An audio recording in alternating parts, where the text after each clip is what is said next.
I, 25M, have been crying nonstop this Christmas and really need advice.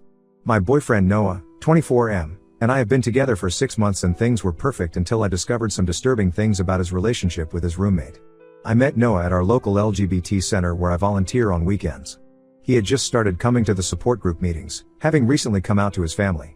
We instantly clicked over our shared love of indie music and horror movies. He was funny, caring, and seemed to understand me in a way no one else had before. Our first date was at a small coffee shop where we talked for hours about everything from our coming out stories to our dreams for the future. Noah told me about his conservative family struggle to accept him, and how his best friend Bree, 28F, had been his rock through it all. I was touched by their friendship and how she had supported him through such a difficult time. I currently live with my parents and am planning to move out next month. Noah lives in a 3-bedroom house with Bree, whom he met 4 years ago in college. They became friends after being paired for a group project and have been inseparable since. When I first started dating Noah, I thought their closeness was sweet. They had inside jokes, cooked meals together, and seemed to have the kind of friendship everyone dreams of. 2 months into our relationship, I stayed over at their house for the first time. I assumed Noah and I would sleep in his room, but he casually mentioned that he usually sleeps in Bree's room. When I asked why, he explained that they had been sleeping in the same bed for the past year. He said it started when he was going through severe depression after coming out, and having someone next to him helped with his anxiety. I tried to be understanding at first. After all, Noah is gay and Bree is a woman, nothing could happen between them, right? But something about their sleeping arrangement made me deeply uncomfortable. My last relationship ended because my ex cheated on me with his straight best friend who later turned out to be not so straight. The trauma from that betrayal still affects me. Every time I brought up my concerns about their sleeping arrangement, Noah would get defensive. He accused me of being controlling and said I was trying to change who he was. He insisted his friendship with Bree was non-negotiable and that I needed to accept it if I wanted to be with him. Things got more complicated when I learned that Noah and Bree had slept together 5 weeks before we started dating. Noah swore it was a drunken mistake that meant nothing to either of them. But Bree's behavior tells a different story. From the moment we met, she has been cold and hostile towards me. She makes snide comments about how she knew Noah first and how some things are just between best friends. Last month, we all went to a concert for Noah's favorite band. During a slow song, Bree got emotional and wrapped her arms around Noah's neck. She was crying and kept kissing his neck and cheek, all while shooting glances in my direction. When I tried to talk to Noah about it later, he said she was just drunk and emotional about the song. But her behavior seemed more like a jealous lover than a platonic friend. Bree also has a habit of accidentally walking in on us when Noah and I are having private moments. She'll barge into his room without knocking, or suddenly need something from the bathroom when we're showering together.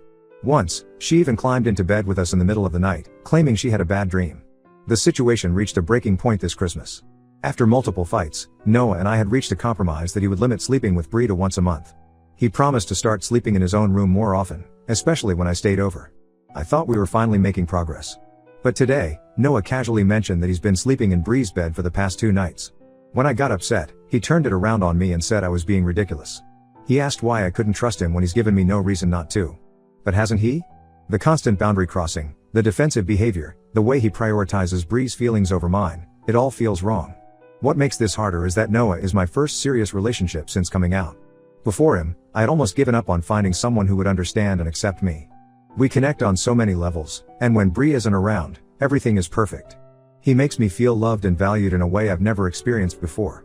But I can't shake the feeling that something isn't right. The way Bree looks at him, how protective she is of their relationship, and how defensive Noah gets when I express concerns, it all feels too familiar. I've been through this before, watching my ex slowly pull away while insisting nothing was wrong with his friendship. I've blocked Noah's number because I need space to think. My friends are divided, some say I'm overreacting since Noah is gay, while others think their relationship is inappropriate regardless of sexuality. I feel like I'm going crazy. Am I being irrational for not wanting my boyfriend to share a bed with someone else? Should I just accept their sleeping arrangement since he says he's gay? Or am I right to feel uncomfortable? I really need outside perspective because I can't tell anymore if I'm letting my past trauma cloud my judgment or if my instincts are trying to protect me from another heartbreak. Update 1: After my initial post, I took everyone's advice to step back and think things through.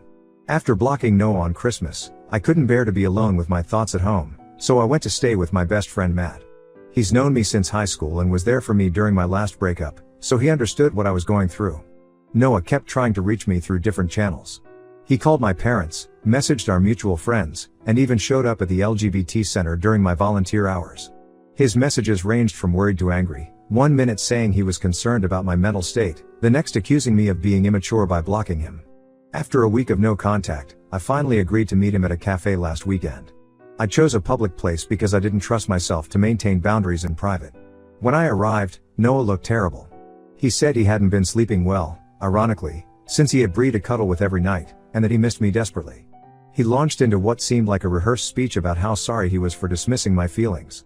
He claimed he had a long talk with Bree, and they both agreed to set better boundaries. Noah promised to sleep in his own room from now on and said he understood why their closeness made me uncomfortable. He even showed me a photo of his cleaned up room, saying he was ready to make it his primary sleeping space again. I wanted so badly to believe him. The way he looked at me with those sincere brown eyes, reaching across the table to hold my hand, it was everything I'd been missing. So against my better judgment, and ignoring Matt's warnings, I agreed to give our relationship another chance. 3 days ago, I went to Noah's house to help him pack. He's supposed to move in with me next month when my new apartment lease starts, and we had planned to sort through his things together. While he was taking a shower, I was going through his closet, separating clothes he wanted to keep from ones to donate. That's when I accidentally knocked over a box of books. As I was picking them up, I noticed a leather-bound journal. The cover had Bree's name on it, and it was filled with recent entries. I know reading someone's private journal is wrong, but something in my gut told me to open it. The first entry I saw was from 2 months ago, right when Noah and I had our first fight about his sleeping arrangement with Bree. She wrote about how much she loved falling asleep in Noah's arms, how their bodies fit perfectly together, and how she wished they could be more than friends. But what really made my stomach turn were the entries from before Noah and I started dating. Contrary to what Noah told me about their one-night stand being a drunk mistake, Bree's journal painted a very different picture. She wrote about their deep emotional connection, their physical chemistry, and how their night together was actually planned and sober. Worse still, she detailed how they continued sleeping together during the first month of my relationship with Noah. There were entries about their intimate moments, not just sex, but deep conversations about their feelings for each other. Noah had apparently told her he was confused about his sexuality and wasn't sure if he was gay, bisexual, or just in love with her specifically. She wrote about how hard it was watching him date me while still sharing intimate moments with her. The most recent entry was from just last week, while I was staying at Matt's place. Bree wrote about how Noah kissed her one night, telling her he was still confused about his feelings and wasn't sure if he was making the right choice by moving in with me. My hands were shaking so badly I could barely hold the journal. When Noah came out of the shower, I confronted him with it. At first, he tried to deny everything, claiming Bree had an overactive imagination. But when I started reading specific entries out loud, he broke down. He admitted that his relationship with Bree had always been more than friendship. They had been dancing around their feelings for years, occasionally crossing lines but never fully committing to each other. He said he genuinely fell for me and thought being with me would help him move on from Bree, but he couldn't ignore their connection. I felt like I was going to be sick. Every night they spent together, every time he dismissed my concerns, every moment I felt crazy for being jealous, it was all based on lies. Our entire relationship started while he was still involved with Bree, and he had been stringing us both along ever since. I called Matt to pick me up immediately. While I was waiting, Noah kept begging me to stay and talk things through. He promised to cut off all contact with Bree, even offering to move out that day. But how could I believe anything he said anymore? Later that night, Bree had the audacity to message me. She sent this long, self-righteous text about how sorry she was that I found out this way, but that she and Noah had a special connection that existed long before me. She actually suggested that maybe we could all sit down together and figure out some arrangement that would make everyone happy. As if I would ever agree to share my boyfriend with someone who helped him lie to me for months. I'm back at Matt's place now. My parents offered to let me move back home, but I can't handle their sympathy right now. They really like Noah, and I can't bear to explain to them how thoroughly I was fooled. Matt has been incredible through all of this, letting me cry and rant at all hours, making sure I eat, and never once saying I told you so even though he had expressed doubts about Noah and Bree's relationship from the start. I feel like such an idiot for ignoring all the red flags. Everyone in the comments of my first post warned me that something wasn't right, but I wanted so badly to believe Noah was different. Now I don't know what to do. Should I tell our mutual friends the truth about them? Should I just disappear and never look back? How do I even begin to trust anyone again after this? Update 2. After my last update, I realized I couldn't keep their deception to myself anymore. The weight of carrying their secret was eating me up inside. I decided to tell our mutual friends what happened, sending screenshots of the most revealing journal entries to our group chat. The responses were intense and divided. Some friends like Sarah and James immediately cut ties with Noah and Bree, disgusted by their manipulation. Others, particularly Noah's college friends, accused me of violating Bree's privacy by reading and sharing her journal entries. They said I was being vindictive and trying to ruin their reputations. But then something unexpected happened. A guy named Alex from Noah's workplace reached out to me through Instagram. He said he had dated Bree for 2 months last year when she claimed to be single. Their relationship ended suddenly when she said she wasn't ready for commitment. Alex told me he often saw her being unusually intimate with her gay best friend Noah, but whenever he questioned it, Bree would remind him that Noah was gay and he was being homophobic for suggesting otherwise. After Alex's message, 2 other guys came forward with similar stories. One had dated Bree for 3 months, another for 6 weeks. Both relationships ended the same way, with Bree pulling away while maintaining her intense friendship with Noah. Meanwhile, Noah would date men, using his friendship with Bree as proof that he was completely gay and not interested in women. The most eye-opening message came from Noah's ex-boyfriend Jake. He reached out saying he went through exactly what I did last year. Noah had given him the same excuses about Bree being just a friend and about being completely gay. Jake described identical patterns: the shared bed, the boundary crossing, the gaslighting when he expressed concerns. Jake eventually caught them being intimate and got the same story about Noah being confused about his sexuality. Armed with all this information, I confronted Noah one last time. Instead of his usual denials, he finally broke down and told the truth. He admitted that he and Bree had been in love since college but were both too scared to commit.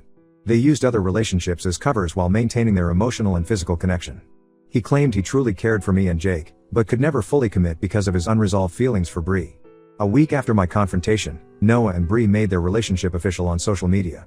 They posted this long, self-righteous statement about finally embracing their truth and how they were tired of hiding their real feelings. They painted themselves as victims of societal pressure and fear, completely glossing over how many people they hurt along the way. What shocked me most was how many friends congratulated them. People who knew what they did to me, Jake, and others were suddenly celebrating their beautiful love story. Some even suggested that I should be happy for them finally finding the courage to be together. The whole situation has left me questioning everything I thought I knew about relationships and trust. Finding out I wasn't their first victim made me feel less stupid, but also more angry. This wasn't just confusion or mistakes, it was a calculated pattern of manipulation they had perfected over years. I've started looking for my own apartment now. Matt offered to let me stay with him until I find a place, but I need my own space to heal. I've also started attending a different LGBT support group, one where Noah and Bree don't go. It helps to connect with people who understand what it's like to explore your sexuality without manipulating others in the process. Noah still tries to reach out occasionally through mutual friends. He claims he wants to make amends and maintain a friendship. Bree has also tried contacting me, suggesting that we could all be friends now that everything is out in the open. Their lack of remorse is astounding. Some mutual friends keep pressuring me to forgive them, saying they were just scared and confused. But I can't see their behavior as anything but cruel and selfish. They didn't just lie to me, they orchestrated an elaborate deception that they had practiced on multiple people before me. I'm still processing all of this, but at least now I know I'm not crazy. All those instincts I ignored, all those red flags I dismissed, they were trying to warn me about exactly what was happening.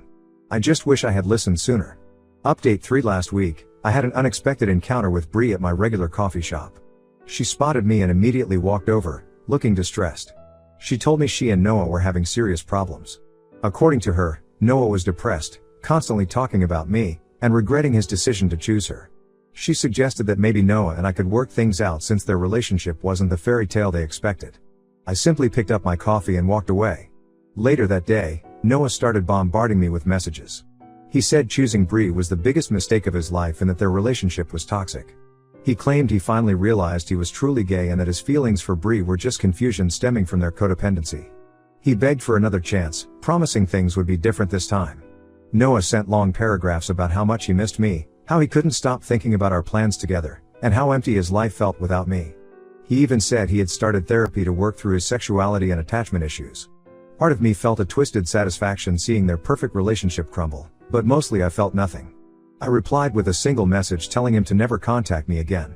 I explained that his sexuality wasn't the issue, his dishonesty and manipulation were. I told him I hoped he would figure himself out, but it wouldn't be with me as his backup plan. The next day, Matt called to warn me that Noah and Bree were spreading a different version of events. They were telling people that I was harassing them, trying to break up their relationship, and couldn't accept that Noah had chosen Bree. Some of our mutual friends actually believed them and started sending me angry messages about letting go and moving on. That was the final straw. I posted everything: the journal screenshots, messages from their other exes, their own admissions of guilt, and the recent messages where they tried to get me back, in our friend group. Then I blocked everyone connected to them and deleted my social media accounts. I was done playing their games. I moved into my new apartment last week, and it feels like a fresh start. Matt and a few other true friends helped me move and have stuck by me throughout this mess. My new place is in a different part of town, far from their usual haunts. I've even started seeing someone new, casually and slowly, but it feels honest and real in a way things with Noah never did. Looking back, I realize that Noah and Bree are perfect for each other. They're both manipulative people who care more about their own desires than who they hurt along the way. They can continue their toxic cycle with each other or find new people to deceive. Either way, I'm done being part of their story. To everyone who told me to trust my gut in my first post, thank you. You were right. Sometimes the hardest part isn't losing someone you love, it's accepting that they were never who you thought they were in the first place. I'm focusing on building my own life now. I've thrown myself into my work, started taking boxing classes as an outlet for my anger, and am planning a trip with Matt and some friends. For the first time in months, I'm actually excited about the future. Some stories don't need a perfect ending, sometimes walking away is the best ending you can write for yourself.